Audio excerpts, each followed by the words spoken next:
Alright, guys, we are going to go over today and what I wanted to see out of the day.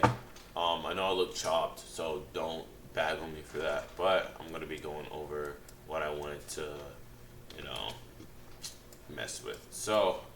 This goes back to Asia session. I was on TikTok Live, Asia session, and we did hit a nice trade. I didn't take it on the funded stub because I'm not going to be trading funded, but I did um, do a call out live on stream, so that was pretty cool. So we're gonna start off with that. So what do we see here? We have this 1 hour for value gap that's yet to be tapped into, and we had inverse this 1 hour gap right here. Okay, so what did I like out of Asia session? So coming into open, we come up and then we spike up and we manipulate higher, right? And we start coming down, but there's no real entry here. There's no real gaps, no real manipulation. So there's not really an actual setup here. But come 7 o'clock, and now this is important because 7 o'clock, the hourly open, we come down, we create a swing low, we miss the 1 hour gap, and then we head higher, right?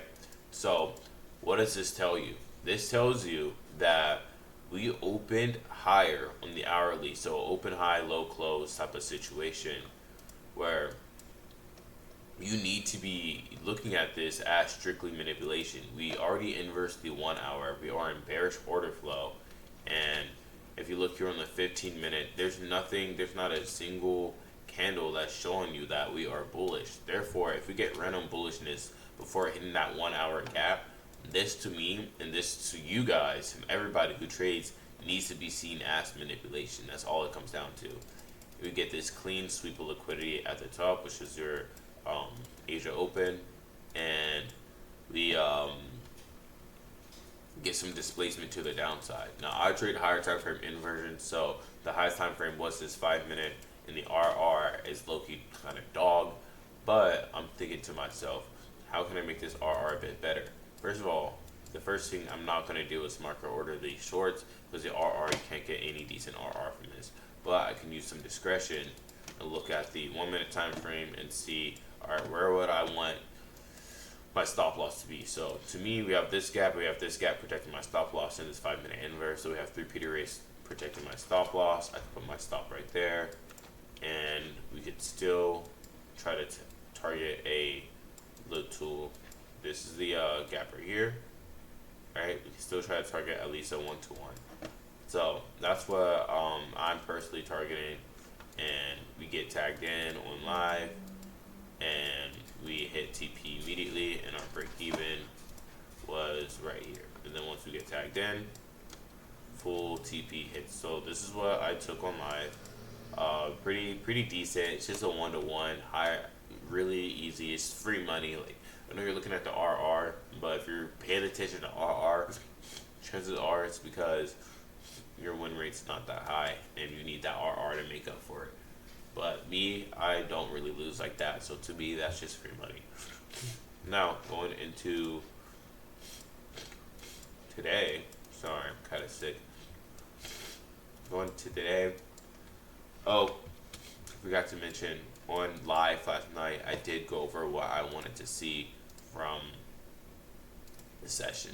So at the time, obviously this wasn't inverse, but I wanted either us tap into this, something like this, or something like this. And I wanted this swing low.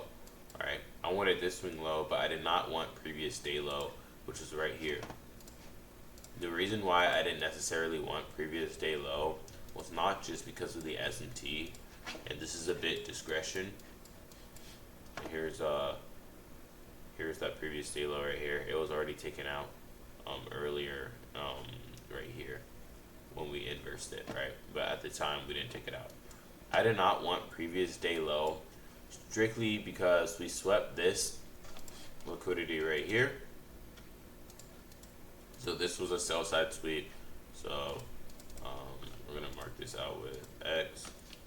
So we swept sell side, and we left candle to the upside, and same thing with the hourly, and it's just a really good, valid rejection block in my opinion, right? But if we were to come sweep down previous day low, I would like to see us tap into this rejection block 50% right here and head higher.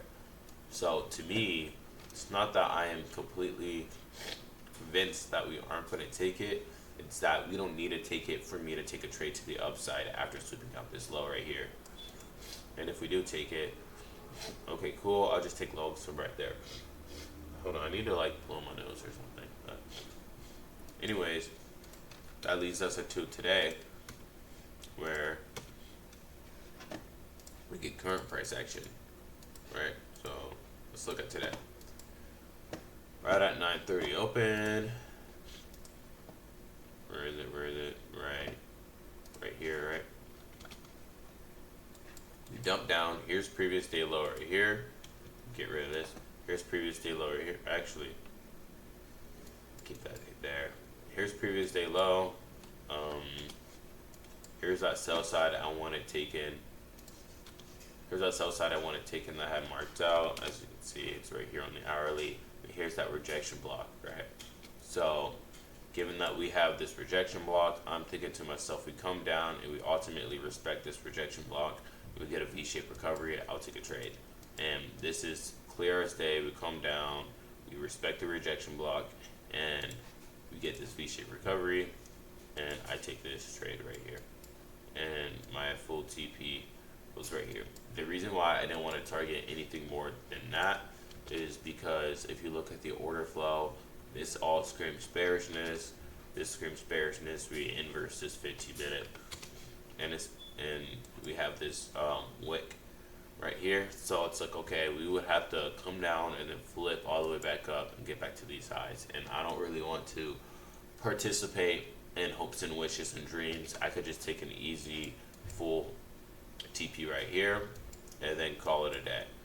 And stacked up with the fact that I'm on like a 4 or 5 day winning streak. I know I lost one time last week and then only lost one day out of last November. So a 1-to-1 to me means absolutely like getting big RR means absolutely nothing whenever you're just stacking money day after day after day. So it's the trade that I wanted to see, and I did call out one other trade in the Discord that I kind of liked, and I think it was this 3-minute inversion right here. So I wanted to see this 3-minute inverse, and then I'll go over it right now with you. So we come down and the hourly closes relatively bullish, right? We have this 1 hour bullish rejection block, and it's on the 4 hour as well. So I could see us getting higher. With that being said, we come down, we rebalance to this 5-minute rejection block. So given that we rebalance to the 5-minute rejection block, respect it, and we have this 3-minute gap that we can inverse, that's what I'm looking to do. And on top of that, we put in an order block. So to me, this is a pretty high probability setup, or at least you're not going to lose. You're going to get at least a break even to 10. So I told the Discord to obviously enter off of it. I thought it looked good, and I told them right as we displace higher to go break even, not strictly because of this high that we put in, but because ES had also taken out the highs. That would have been our ultimate target right here. So this would have been our full TP up there, and given that ES basically already took it out, there's no point in trying to risk it for the biscuit and go for that full TP when you could just go break even. And basically, if we're bullish, it should work, right? If we're bearish, then we're gonna obviously head lower.